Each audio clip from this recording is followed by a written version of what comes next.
What's going on, YouTube? I want to break down the viral video I had on my Instagram of us faking the sun for this Shelby Cobra commercial without ever going on the road, all in studio, on a budget. Let's get into it. The goal was to make it look like natural sunlight flickering through trees, while also crafting the mood aesthetic that felt needed for the specific shot. All right, so shot one. I want to break down a couple things going into it that I feel are necessary and some things that might have not been as necessary now looking back at it. But let's talk about the two things specifically I think actually made the fake sun look come to life. We have a 4x4 sheet here, and we shot a 600 here through a spotlight into a diffusion or a silk or something that was just something that you have, like a bounce board would even work, something white. In doing so, with my tight lens, I think I was rocking a 37 potentially or 40. With a tight lens, it allowed this white backdrop to feel like a blown out sky. Like something you would see at high noon if you were to shoot at the sky. You see no blue really, it's all white. So in order to create that white noon look with lens flares coming in, we had to shoot light into that white diffusion and also hide the fact that there is just literally so much happening in the background that in order to cheat this, we had to shoot tight. We had to blow out that white to make it look like the sky. And not only is it doing all that, but it's giving me return. So the light is bouncing off of this and giving me return and allowing me to shoot a shadow side.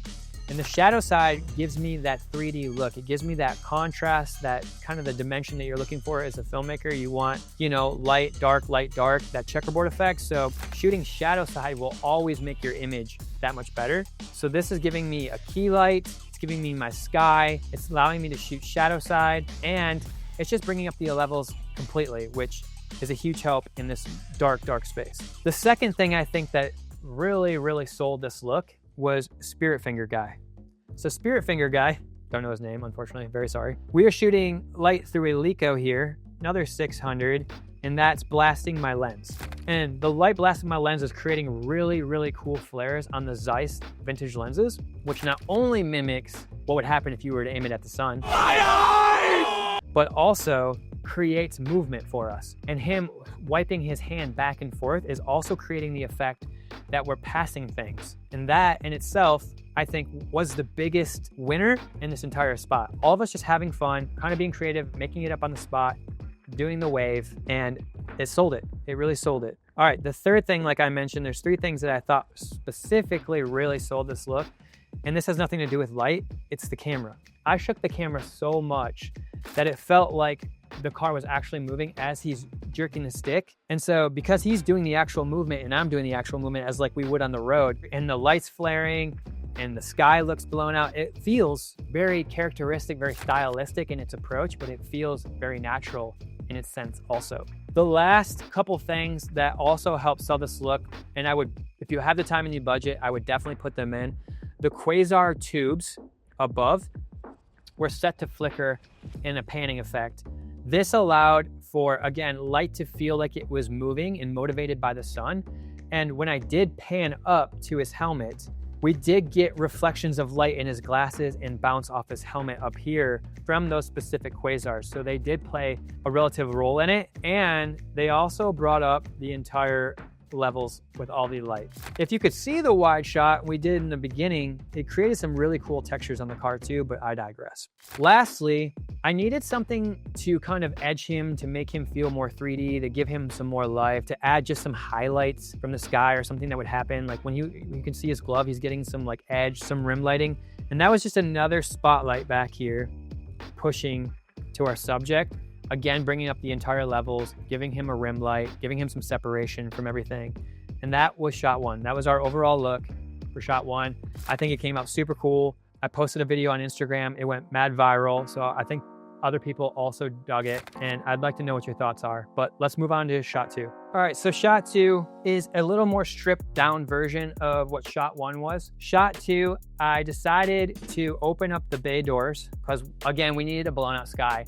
And this shot was gonna be super tight on my subject. I had like an 85 or something like that, super tight on his face. All I wanted to see was his eyes, a little bit of his helmet, and him churning and shaking, like fake driving and shaking like he's, you know, changing lanes. So blow out the background. When in doubt, blow out your highlights. Wouldn't recommend it.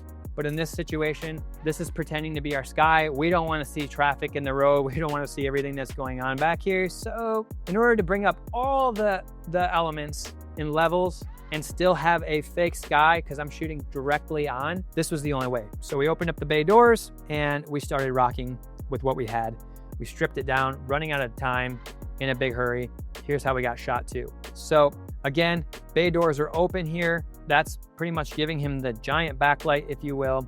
And then you can't see it because I'm in the image, but there's a spotlight behind me that is edging slash kind of giving us a key light on him. It's also creating that tungsten, you know, sun, and it's giving me a shadow side still. So he's keyed out on the right side, he's backlit. We still have a shadow side. That's really it, guys. A couple quasars above. There's one here and two on the other side. And again, those were set to flicker and moving, which allowed light to kind of hit his helmet and do the thing. And then Mr. Spirit Fingers back there did that thing again. You know what I'm saying? And that was our fake sun.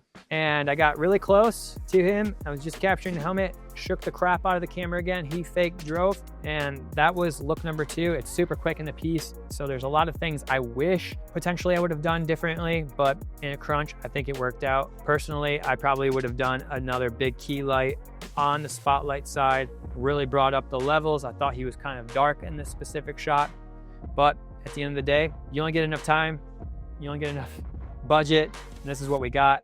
So next time you need to fake the sun, you don't have a massive budget, just get a couple lights, some tubes, and shake that damn camera.